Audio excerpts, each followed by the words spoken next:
Good morning to everybody. ఆంధ్రప్రదేశ్లో APPSC group 2 main ఎగ్జామినేషన్కి prepare అవుతున్నటువంటి అభ్యర్థులను ఉద్దేశించి ఈ వీడియో చేయడం జరుగుతుంది. ఈ వీడియో ముఖ్యంగా కూడా కీలకమైనటువంటి క్రిటికల్ అంశమైనటువంటి ఇండియన్ ఎకానమీ అనేటువంటి సిలబస్లో సెకండ్ చాప్టర్ తీసుకున్నట్లయితే దాంట్లో మనకి ద్రవ్య విధానము, విత్త విధానము, బడ్జెట్ అనేటువంటి అంశాలను పొందుపరచుకుంటుంది.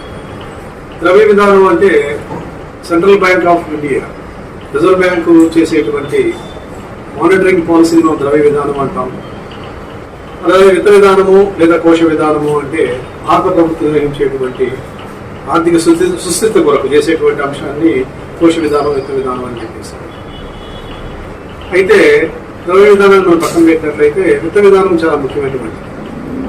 విత్త విధానం నడపాలంటే ప్రభుత్వానికి ముఖ్యంగా కూడా ఆదాయ వనరు ఉండాలి. ఈ ఆదాయ వనరు గురించి మనం చెప్పేటువంటి టాపిక్ ఏమిటంటే పన్నులు, ట్యాక్సెస్. ఈ ట్యాక్సెస్ అనేది ముఖ్యమైనటువంటి ఆదాయ వనరు. పూర్వం మనం మొనార్కీ టైప్ ఆఫ్ గవర్నమెంట్స్ ని పరిశీలించిన ఆర్య కాలం నుండి నేటి వరకు చూసుకున్నట్లయితే ప్రభుత్వానికి ప్రధాన ఆదాయం పన్నుల ద్వారానే లభిస్తుంది. ఆ పన్నుల ద్వారా లభించేటువంటి ఆదాయంతో అభివృద్ధి, సంక్షేమం, పరిపాలన ఇటువంటి సౌకర్యాలను ప్రజలకు ఏర్పాటు చేయటం.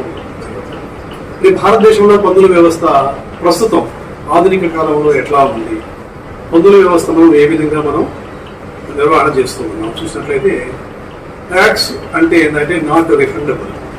అంటే ప్రభుత్వానికి వ్యక్తులు ప్రతిఫలాన్ని ఆశించకుండా చెల్లించేదాన్ని ట్యాక్స్ అంటాం. ఇది ట్యాక్స్ అనేటువంటి లాటిన్ పదం నుంచి తీసుకోవడం జరిగింది.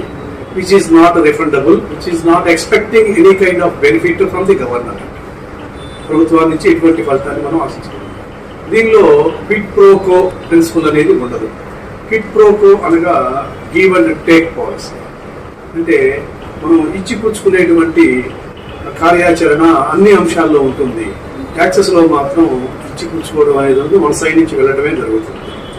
సో ట్యాక్సెస్ అనేవి మనకి వర్గీకరణ ఎలా చేశారంటే దీన్ని మనం చూసినట్లయితే progressive tax, regressive tax and proportional tax. Progressive tax అంటే ఇక్కడ మనకి ఎక్కువ ఆదాయం ఉన్న వాళ్ళకి ఎక్కువ ట్యాక్స్, తక్కువ ఆదాయం ఉన్న వాళ్ళకి తక్కువ ట్యాక్స్. ఇది భారతదేశంలో మనం ప్రత్యక్ష పన్నుల్లో ఈ పద్ధతిని అవలంబిస్తాం.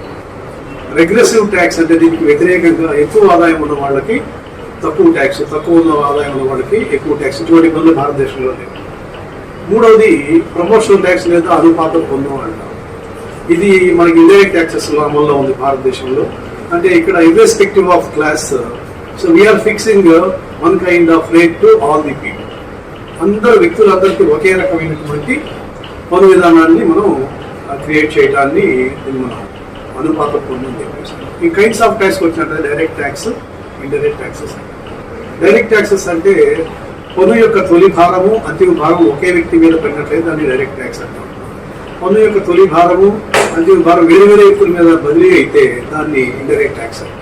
డైరెక్ట్ ట్యాక్స్ ఉదాహరణ ముఖ్యంగా income tax, corporation tax, wealth tax, Sampath tax, gift tax, so ఇలాంటివన్నీ చెప్పుకోవచ్చు.